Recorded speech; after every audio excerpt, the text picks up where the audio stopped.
ကိုလေးစားအောင်နေနီတအမင်းကိုမရှာတဲ့သူကိုမရှာပါနဲ့နှစ်အကျွေးနဲ့ကင်းအောင်နေပါသုံးလိုအပ်တာထက်ပိုမပြောပါနဲ့လေးလူတွေကကိုမလေးစားတဲ့အခါသူတို့ကိုချက်ချင်းဥပိ္ပခါပြုထားလိုက်ပါငါတခြားသူတွေစားတာထက်ပိုမစားပါနဲ့အစားအသောက်ဆင်ချေပါ6တင့်ကိုတင်ယင်းနှမြုပ်နှံပါကိုပြောအောင်ထားပါ9အခြားသူများအကြောင်းအတင်းအဖျင်းပြောခြင်းကိုရပ်တန့်ပါ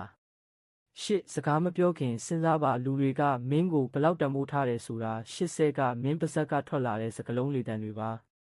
9အောင်မြင်သူတစ်ယောက်ဖြစ်ဖို့တင်ပန်းတိုင်များနဲ့အလုပ်ရှုပ်ပါစေ10အချိန်ကိုလေးစားပါဆက်တဲ့လေးစားတန်ဖိုးထားမှုမရှိတဲ့နယ်ပယ်ဆက်ဆံရေးမှာမနေပါနဲ့နေရပြောင်းရွှေ့လမ်းလျှောက်ပါ